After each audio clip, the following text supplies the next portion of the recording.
कमरे में घुसते ही नेहा पर्स को पलंग पर उछालते हुए ड्रेसिंग टेबल के सामने जा खड़ी हुई। आवेग और रोमांच का मिला जुला एहसास। खोजी नजरें आईने के भीतर अवतरित हो गई। नेहा अपनी देह का मुआयना करने लगी। नाभि को निहारते हुए लगा जैसे नाभि की सुरंग के भीतर से महीन किलकारी गूंजी हो। माँ। हाथ अनायास ही नाभि पर टिक गए। 1.5-2 माह का ही होगा कमबख्त। अपने होने का आभास पूरी शिद्दत से देने लगा है। नेहा ने मोबाइल में समय देखा।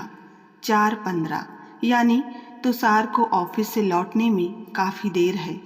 सुबह उठने के बाद से 9 बजे तक एक के बाद एक इतने सारे काम करने पड़ते हैं कि दिमाग चक्कर घिन्नी सा घूमने लगता है। चाय, नाश्ता, लंच, डुग्गू को तैयार करना। तुषार अपनी हर एक ज़रूरत के लिए उसे ही पुकारेगा। इन्हीं सब आपाधापी के बीच शरारती लम्हों के छौंक भी पड़ते रहते। मसलन बाथरूम से हुजूर गुहार लगाएंगे, नेहा आंखों में साबुन घुस गया यार, मग नहीं मिल रहा प्लीज। वह दौड़कर बाथरूम के पास पहुंची ही थी कि खिलखिलाकर उसे बाथरूम में खींच लिया। आज तुषार के ऑफिस चले जाने के बाद उसने शेष काम रोज की तरह ही निपटाए थे। फिर पलंग पर लेटकर एक पत्रिका के पन्ने उलट पुलट रही थी कि अचानक जी मचलाने लगा और आंखों के आगे अंधेरा छा गया। थोड़े थोड़े अंतराल पर 2-3 उल्टियां भी हो गई। खाया पिया सब बाहर आ जाने के बाद मन थोड़ा संयत हुआ। फिर उसका ध्यान सूत्रों की कड़ियां मिलाता अनायास ही कोख तक जा पहुंचा। वह खुशी की झुरझुरी से चिहुक उठी। क्या सचमुच प्रेग्नेंट हो गई है वे? उसे तुरंत ही निदान कर लेना होगा। थोड़ी देर में ही उसके कदम डॉक्टर लीना के नर्सिंग होम की ओर बढ़ गए। डॉक्टर लीना उनकी पारिवारिक चिकित्सक थी। गहन चेकअप के बाद मुस्कुराते हुए निदान दिया, बिल्कुल आप प्रेग्नेंट हैं नेहा जी। घर लौटकर वह तुषार की बेचैनी से प्रतीक्षा करने लगी। लगा जैसे आज समय कछुआई गति से सरक रहा है। इतनी रोमांचक खबर तुषार को फोन पर बताना उसे अच्छा नहीं लगा। तभी डुग्गू स्कूल से आ गया। 4 महीने पहले ही उसे स्कूल में डाला था। आते ही डुग्गू उससे लिपट गया। नेहा ने भी आवेश में उसे अपने से चिपटा लिया। वह डुग्गू को बहुत प्यार करती थी, इसलिए नहीं कि डुग्गू जो तुषार की पूर्व पत्नी का बच्चा है उसके प्रति बेचारा जैसे भाव थे। ऐसी भावना उसके मन में कभी आई ही नहीं। पहले ही दिन जब उसने डुग्गू को देखा था उसकी मासूम और भोली सूरत दिल में उतरती चली गई। डुग्गू की आंखों में उसे तुषार का बिंब दिख रहा था। वस्तुतः तुषार के करीब आने और फिर सने सने उसकी जिंदगी में दाखिल होने का माध्यम डुग्गू ही तो था। उसकी आंखों के आगे 2 साल पहले के कोलाज रुई के फाहों की मानिंद से उड़ने लगे। 2 साल पहले वो डॉक्टर आर्यमन जैन के नर्सिंग होम में वरिष्ठ नर्स थी। डॉक्टर जैन शहर के ख्यात आर्थो सर्जन थे। एक दिन शाम का समय था। बाहर रिमझिम बारिश हो रही थी कि तुषार डुग्गू को गोद में उठाए हड़बड़ाते हुए नर्सिंग होम में आया। डुग्गू खेलते हुए छत से गिर गया था। पाँव में गहरी चोट लगी थी, खून भी बह रहा था। तुषार के चेहरे पर हवाइयाँ उड़ रही थी। हिम्मत से काम लीजिए मिस्टर तुषार, सब ठीक हो जाएगा। नेहा ने तुषार को ढांढस बंधाया। डुग्गू को एडमिट करके जरूरी एक्सरे व अन्य जांच की प्रक्रिया तुरंत शुरू कर दी गई। रिपोर्ट से पता चला कि पाँव में फ्रैक्चर आया है और ऑपरेशन करना होगा। नेहा, ओटी तैयार करो, जल्दी, तुरंत ऑपरेशन करना होगा। और हाँ, रक्त की ज़रूरत पड़ेगी। तुषार साहब से कहो ओ नेगेटिव रक्त का प्रबंध कर लें। डॉक्टर जैन ने निर्देश दिए। रक्त की आवश्यकता पड़ेगी, यह जानकर तुषार घबरा ही गया। कहाँ से जुटाएगा रक्त? ब्लड बैंक या प्रोफेशनल डोनर के रक्त पर उसे भरोसा नहीं हो रहा था। मेरा ब्लड ग्रुप ओ पॉजिटिव है, बच्चे की माँ नहीं है, प्लीज आप ही कोई उपाय करें मिस नेहा। तुषार का स्वर कातर हो गया। धैर्य रखिए मिस्टर तुषार, घबराने से समस्या थोड़े ही हल होगी, कहती नेहा ओटी के भीतर चली गई। उसके बाद 3 घंटे की लंबी बेचैन भरी प्रतीक्षा। डुग्गू के ओटी से निकलते ही वो स्ट्रेचर के पीछे लपका। डुग्गू को बिस्तर पर लिटाकर रक्त चढ़ाना शुरू कर दिया गया। तुषार यह सब विस्फारित नेत्रों से देखता रहा। रक्त नेहा ने डोनेट किया है सर, पास खड़ी सिस्टर ने मुस्कुराते हुए बताया तो वह हैरान रह गया। उसका ब्लड ग्रुप ओ नेगेटिव है। उसके बाद डुग्गू लगभग 1 माह नर्सिंग होम में रहा। तुषार रोज ऑफिस जाने के पहले और शाम को ऑफिस से लौटते हुए नर्सिंग होम आ जाता और देर तक डुग्गू के पास बैठता। दिन में भी कई बार फोन करके जानकारी लेता रहता। डुग्गू को नेहा के संरक्षण में देकर वह निश्चिंत सा हो गया।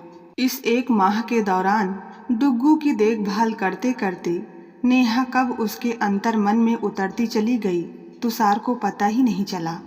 नर्सिंग होम में आते ही तुषार की आतुर नजरें गौरैया की तरह चारों ओर फुदकती नेहा को ढूंढने लगती। वो बहाने गढ़ कर उसे डुग्गू के रूम में बुलाता और डुग्गू के लिए लाए फ्रूट्स और चॉकलेट्स में से उसे भी आग्रह करके खिलाता।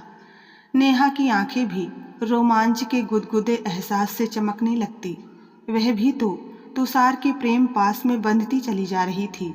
सने सने स्थिति ये हो गई कि डुग्गू नेहा को स्वयं के वजूद का हिस्सा लगने लगा और तुषार चिर आकांक्षित स्वप्न पुरुष एक त्रिकोण सा बन गया। प्यार और वात्सल्य से ऊपर तक भरा ऐसा त्रिकोण जिसे परिभाषित करने की बात संकोचवश कोई भी करने से हिचक रहा था।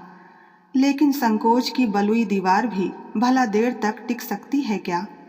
जिस दिन डुग्गू ठीक होकर नर्सिंग होम से डिस्चार्ज हुआ, तुषार ने नेहा से पिकनिक पर चलने का अनुरोध किया। नेहा सहर्ष मान गई। उसकी अतरंग सहेली मोना भी साथ हो चली। गांधी पार्क का एकांत कोना, गुलमोहर की छांव तले चारों बैठे चूहल में व्यस्त थे कि मोना डुग्गू को लेकर झील में तैर रही बत्तखों की ओर चली गई। तुषार निर्निमेष नेहा की आंखों में कुछ नायाब सी चीज तलाशता रोमांचित हो रहा था। इस तरह क्या देख रहे हैं आप? नेहा का लहजा शरारत से भरा था। मैं तुमसे सॉरी, आपसे कुछ। तुषार के होंठ थरथरा कर रह गए। उसकी लड़खड़ाती आवाज पर नेहा हंस पड़ी। सॉरी नक्को, तुम चलेगा, पर ये मैं क्या है साहब? जो भी कहना है एक एग्जीक्यूटिव के रोबदार लहजे में कहिए ना। नेहा, क्या तुम जिंदगी के इस सफ़र में मेरी हम सफ़र बनकर साथ साथ चलना पसंद करोगी? ओह तुषार, नेहा का भी सारा संकोच एक पल में ही ढह गया। पता है ये सुनने के लिए मैं कितनी बेचैन थी। तुम्हारे जैसा हम सफ़र पाकर तो जिंदगी का सफ़र मज़ेदार हो जाएगा। पर इस बेचारे डुग्गू का क्या होगा? क्या होगा मतलब? नेहा दृढ़ता से बोली। हमारी शादी के बाद वह बेचारा क्यों रहेगा? हाँ, उसे माँ जरूर मिल जाएगी। तुषार के स्वर में उदासी घुल गई। लेकिन सौतेली माँ? नेहा ने लपक कर अपनी हथेली तुषार के होठों पर रख दी। ऐसा ना कहो यार, डुग्गू मेरा अपना बेटा होगा, मेरी कोख से जन्मे बच्चे की तरह। मुझे सौतेली शब्द से बेहद घृणा है। तुषार, माँ को सिर्फ और सिर्फ माँ ही रहने दो। उसे विशेषण के खानों में ना बांटो। मैं उसे भी उतना ही प्यार दूंगी जितना तुम्हें, क्योंकि उसके चेहरे में हर वक्त मुझे तुम्हारा अक्स दिखेगा। तभी कॉल बेल की आवाज़ से उसकी तंद्रा टूट गई। तो आ गए जनाब, पूरा आधा घंटा लेट। थोड़ी देर में कॉफ़ी का प्याला लिए जब वह मुस्कुराती हुई तुषार के पास आई तो तुषार ने उसकी ओर देखते हुए कटाक्ष किया। क्या बात है मैडम, आपकी हंसी ऐसी है कि साफ छुपती भी नहीं और सामने आती भी नहीं। एक खुशखबरी है। नेहा की आवाज़ खुशी से लरज रही थी। खुशखबरी? तुषार ने कॉफ़ी का प्याला एक ओर सरकाकर उसे अपने पास में खींच लिया। जल्दी बताओ ना। मैं प्रेग्नेंट हूँ। क्या? तुषार हतप्रभ रह गया। क्या शब्द आवेश में लंबा खिंच गया था।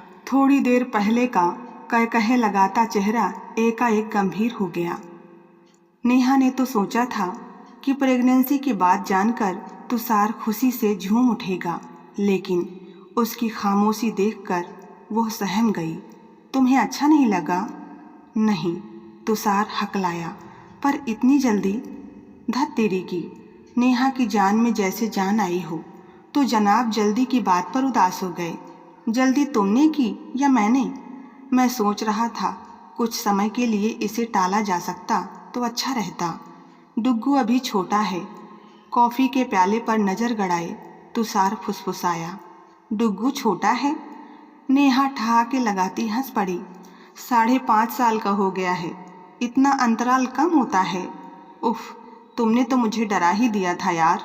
नाउ हरी अप डार्लिंग, इस खुशी को सेलिब्रेट करने के लिए किसी बढ़िया होटल में चलते हैं। तुषार कहना चाहता था कि डुग्गू से तुम्हारा परिचय सिर्फ 1 साल पुराना ही तो है। 1 साल का अंतराल निश्चय ही कम होता है, पर चुप रह गया। नेहा सारे समय डुग्गू से चुहल करती रही, जबकि तुषार गंभीर और गुमसुम बना रहा। वो सोच रहा था कि डुग्गू के साथ नेहा के रिश्ते को क्या नाम दिया जाए। अपना बच्चा हो जाने के बाद नेहा की नज़रों में डुग्गू की क्या स्थिति रह जाएगी। अनायास ही उसके जहन में अतीत का काला पन्ना फड़फड़ाने लगा।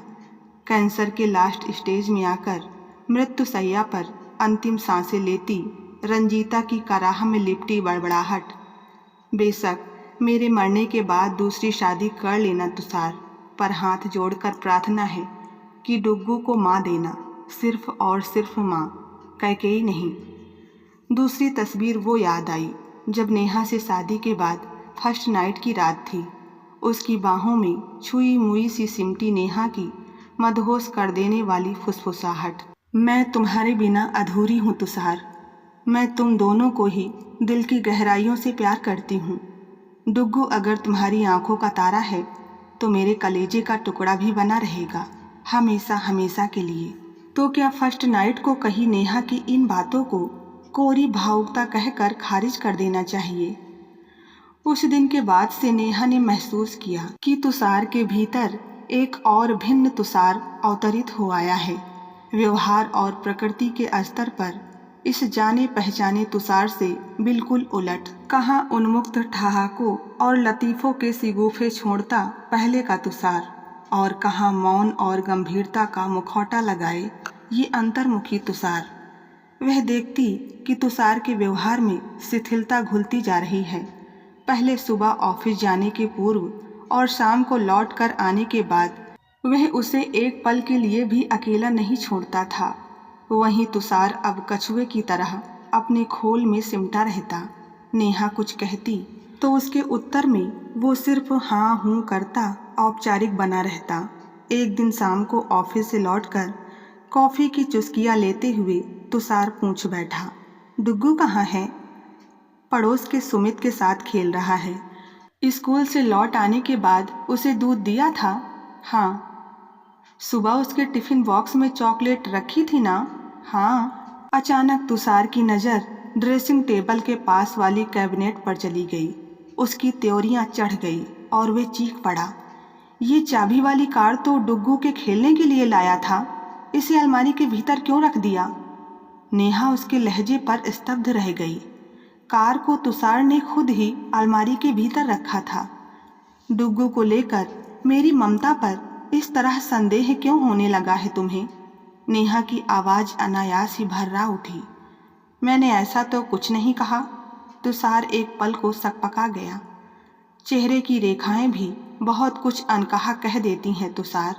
नेहा ने अटक अटक कर कहना जारी रखा, पहले भी कह चुकी हूँ, मैं तुम दोनों को ही बहुत प्यार करती हूँ।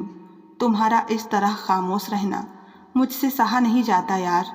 प्यार की नींव तो विश्वास पर टिकी होती है ना। विश्वास करो, मैं डुग्गू को अपने कोख जाए बच्चे की तरह ही प्यार करती हूँ, और दूसरे बच्चे के आने के बाद भी इस प्यार में कोई परिवर्तन नहीं आएगा। एक संडे को रात में टीवी पर दूसरी माँ फिल्म दिखाई जा रही थी। फिल्म सौतेली माँ के जुल्म और कठोर व्यवहार वाले कथानक पर आधारित थी। फिल्म देखते हुए दोनों के बीच मौन पसरा रहा। फिल्म समाप्त होने पर नेहा ने हंसते हुए टिप्पणी जड़ी, ये फिल्म वाले भी ना कल्पना की कैसी कैसी बेतुकी उड़ान भरने लगते हैं, और अपनी सनक में फिल्म को अविश्वसनीय ही नहीं नकारात्मक और वाहियात बना डालते हैं। कमबख्त ने सारा मूड खराब कर दिया। दूसरे दिन ऑफिस जाते हुए तुषार ठंडे लहजे में बोला, क्यों ना डुग्गू को हम किसी अच्छे बोर्डिंग स्कूल में डाल दें। अभी से वहाँ रहेगा तो तौर तरीके सीख लेगा और तुम्हें भरपूर आराम भी मिल जाएगा। आराम?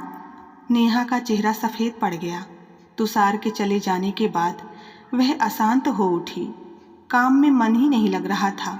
मस्तिष्क में विचारों का मंथन चल रहा था। आराम शब्द से तुषार का व्यंग किस ओर था, वो खूब समझ रही थी। उफ, क्या करे वो तुषार को दिल की गहराइयों से प्यार करती है। उसके बिना जीने की कल्पना भी असहनीय है। डुग्गू भी अपने गर्भ से जन्मे बच्चे की तरह ही बेहद प्यारा है। अपने प्यार और वात्सल्य का प्रमाण क्या इसी तरह हर वक्त रो रो कर गिड़गिड़ा कर देना होगा उसे? तभी घंटी की आवाज़ से तंद्रा भंग हुई। दरवाज़ा खोला तो सामने मोना खड़ी थी। हाय नेहा, कैसी है तू? मोना ने उसे कंधे से पकड़ कर कहा। तेरा चेहरा उतरा हुआ क्यों है? तुषार से झगड़ा हुआ है क्या? नेहा उसके सवाल पर फफक पड़ी और सारी बातें विस्तार से बताती चली गई। तुषार और डुग्गू के प्रति उत्कट प्रेम, प्रेगनेंसी की बात पर तुषार की असहजता, डुग्गू को लेकर नेहा के व्यवहार पर संदेह। बेशक तुषार खुलकर भले ही ना कहे, पर उसके रूखे हाव भाव से स्पष्ट है कि उसे प्रमाण चाहिए। प्रमाण अपने प्यार का, समर्पण का और अपने वात्सल्य का प्रमाण कहाँ से लाऊं और कैसे जुटाऊं मोना? क्या नारी की अपनी कोई अस्मिता नहीं होती? लोगों को क्यों उन्हें विमाता में सिर्फ कैकेयी ही नजर आती है, पन्ना नहीं? युवावस्था में ही विधवा हो जाने के बाद ससुराल और पीहर दोनों ही ओर से प्रताड़ित होकर निर्वासन का घुटन भोगती मोना नेहा की व्यथा सुनकर तड़प उठी। तेरे इस कदर पागलपन की सीमा तक के समर्पण का क्या प्रतिदान मिला तुझे? संदेह और अजनबीपन की सलीब ही ना, जिस पर हर पल टंगे रहना है। कभी ऐसे ही पागलपन के दौर से मैं भी गुजर चुकी हूँ रे। लाख प्यार का दम्भ भरे पुरुष, उसके अंदर का मैं कभी नहीं मरता, जो हमेशा अधिकार की चाहत रखता हो। वो प्यार की सांद्रता को क्या समझेगा? तेरी समस्या के बस दो ही हल हैं। नेहा उत्सुक निगाहों से मोना की ओर देख रही थी। पहला, तलाक। मोना एक क्षण के मौन के बाद फुसफुसाई, मैं जानती हूँ यह तेरे लिए संभव नहीं, क्योंकि तेरे भीतर गहरे तक ठूंसी तुषार के प्रति विक्षिप्त दीवानगी ऐसा नहीं करने देगी तुझे। दूसरा हल जो ज़्यादा सरल है वो है अबॉर्शन यानी गर्भपात। नहीं, नेहा के कंठ से हल्की चीख निकल गई। चीखो नहीं, चिंतन करो। सिर्फ गर्भपात ही तुषार के जहन में भरे शक और अविश्वास के धुंध को काट सकता है, और कोई विकल्प नहीं। मोना मुंह बिचकाती उपेक्षा से हंसी। स्वप्न पुरुष। मोना के चले जाने के बाद नेहा बिस्तर पर निढाल होकर गिर पड़ी। कलेजा धक धक कर रहा था। क्या तुषार वाकई इतना निष्ठुर हो गया है कि अपने अप्रत्याशित अजूबे व्यवहार से अबॉर्शन की मांग कर रहा है? गर्भ में तिर रहे भ्रूण के निर्माण में उसकी भी तो बराबर की हिस्सेदारी है कि नहीं? दिन इसी ओहापोह में बीतते रहे। तुषार का असामान्य व्यवहार उसे टीसता रहता। कुछ दिन बाद एक घटना घट गई। दोपहर का वक्त था। डुग्गू के स्कूल की छुट्टी थी। वो कमरे में खेल रहा था। नेहा पलंग पर लेटी किसी पत्रिका के पन्ने पलट रही थी। पता नहीं कब उसे झपकी आ गई, जो डुग्गू की चीख के साथ टूटी। चीख किचन से आई थी। वे झटपट उस ओर दौड़ी। डुग्गू के अंगूठे से खून टपक रहा था। सब्जी काटने वाली छुरी से उंगली कट गई थी। नेहा को काटो तो खून नहीं। जहन में तुषार का तमतमाया रौद्र रूप चिलक उठा। 3 बजे थे। तुषार को लौटने में अभी देर थी। पास के नर्सिंग होम जाकर डुग्गू की उंगली की मरहम पट्टी कराकर ले आई। जख्म की वजह से डुग्गू को बुखार आ गया। ऑफिस से लौटने पर जैसे ही तुषार को पूरे वाकये का पता चला, देर तक चुप बैठा रहा, मानो अपने भीतर उमड़ रहे भीषण क्रोध पर काबू करने का प्रयास कर रहा हो। फिर लंबी ऊब भरी निश्वास छोड़ता बड़बड़ाया, ऐसा ही होना है, मैं जानता था। विश्वास करो तुषार, ये सब अनजाने में हुआ है, नेहा ने गिड़गिड़ाते हुए कहा। अनजाने में? तुषार उपेक्षा भरी हंसी हंसा। लाख ममता का दंभ भरो तुम्हारे और डुग्गू के बीच एक कैकेयी हमेशा मौजूद रहेगी। नहीं तुषार, नहीं, तुम्हें इस तरह मेरी ममता को सलीब पर टांगने का कोई अधिकार नहीं है। वह चीख ही तो पड़ी। ममता और वात्सल्य की बातें रहने दो, कुछ दिन और बर्दाश्त कर लो इसे, जल्दी ही लखनऊ के किसी हॉस्टल में डाल आऊँगा।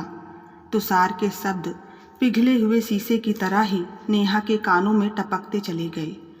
दूसरे दिन रविवार था। तुषार ड्रेसिंग टेबल के सामने खड़ा सेव कर रहा था। नेहा पास ही पलंग पर बैठी थी। दोनों के बीच मौन किसी घने कुहासे की तरह पसरा हुआ था। डुग्गू का बुखार उतर चुका था और उसमें पहले जैसी चपलता आ गई थी। एक खिलौना कार में पतली डोर बांधकर उसे खींचते हुए रूम में चक्कर काट रहा था। खेलते खेलते डुग्गू रूम से बाहर निकल गया। रूम के बाहर पतला गलियारा था और उसके बाद सीढ़ियाँ। डुग्गू रूम की ओर मुंह करके कदम दर कदम पीछे खिसक रहा था। तभी तुषार का ध्यान उसकी ओर गया तो वह चीख पड़ा, डुग्गू बेटे, पीछे सीढ़ियाँ हैं, रुक जाओ। नेहा में ना जाने कहाँ से फुर्ती आई कि वह तीर की तरह डुग्गू की ओर लपकी और इससे पहले कि डुग्गू का अगला कदम सीढ़ियों पर पड़कर लड़खड़ाता, नेहा ने उसको बाँह से पकड़कर सामने की ओर खींच लिया। डुग्गू तो बच गया, पर वो स्वयं का संतुलन नहीं रख पाई और सीढ़ियों के नीचे लुढ़कती चली गई। आँख खुली तो चिर परिचित नर्सिंग होम, गायनी विभाग का ओटी के भीतर की सिहरा देने वाली शमशानी खामोशी का कोहरा लपेटे अष्टावक्री टेबल पर स्लथ पड़ी नेहा की देह। 3 घंटे की गहन शल्य क्रिया के बाद उसे रिकवरी रूम में लाया गया। चेकअप के बाद पता चला कि चोट के कारण पेट में पल रहा भ्रूण नष्ट हो गया और तुरंत ऑपरेशन करके मृत भ्रूण को बाहर निकाल डालना अत्यंत जरूरी था। कैसा लग रहा है अब नेहा? थोड़ी देर बाद होश आया तो तुषार की आवाज़ से पलकें उसकी ओर उठ गई। आवाज़ के लहजे ने सुखद आश्चर्य से चौंका ही दिया था। इन दिनों के उपेक्षा भरे कठोर व्यवहार के विपरीत प्यार की मिठास से लबरेज लहजा, बिल्कुल वही और वैसा जो पहली मुलाकात के दौरान डुग्गू के नर्सिंग होम में रहते हुए करता था। उन्मुक्त और सांद्र प्यार से सराबोर बिंदास लहजा। इसी लहजे को सुनने के लिए तो तरस रही थी वो। नेहा की नज़रें अपने चारों ओर के परिवेश का मुआयना करने लगी। अरे, ये दीवारें, ये वार्ड, ये बेड और सारे उपकरण, लाइट, फैन, सब कुछ तो जाना पहचाना है। यानी वो अपने पुराने नर्सिंग होम में एडमिट है। लेकिन क्यों? अचानक उसे महसूस हुआ कि उसकी कोख एकदम हल्की हो गई है। दोनों हाथ उत्तेजना में नाभि पर आ टिके, ना कोई स्पंदन और ना ही कोई थिरकन। तो क्या वो भय से भरकर चीखना ही चाहती थी कि डॉक्टर लीना आती दिखी। चोट लगने से भ्रूण नष्ट हो गया था, तुरंत अबॉर्शन करना पड़ा। No other way, now you are out of danger. Neha सन्न रह गई। हलक से घुटी घुटी सिसकी निकल गई, सन्नाटे के खोल में लिपटी बेआवाज सिसकी। तो यह वजह है तुषार के लहजे और व्यवहार में आए अप्रत्याशित बदलाव के पीछे प्यार का आलोड़न नहीं, बल्कि गर्भ का नष्ट हो जाना है। बहुत खूब। नेहा की सूनी सूनी नज़रें पंख फड़फड़ाती तुषार की नज़रों से गुथी तो तुषार अनजाने ही सक पका गया। चलो, अच्छा ही हुआ कि अबॉर्शन हो गया। नेहा अब तक खुद को संयत कर चुकी थी। तुम्हें प्रमाण चाहिए था ना मेरे वात्सल्य और ममत्व का। भले ही मुखर होकर तुमने नहीं कहा, तुम्हारे भीतर कहीं न कहीं यह बात जरूर थी कि अबॉर्शन हो जाए। अबॉर्शन होने से मेरे भीतर की कैकई का भी अंत हो जाएगा और तुम्हें मेरे वात्सल्य को हर पल सलीब पर टांगने की ज़रूरत भी नहीं रह जाएगी।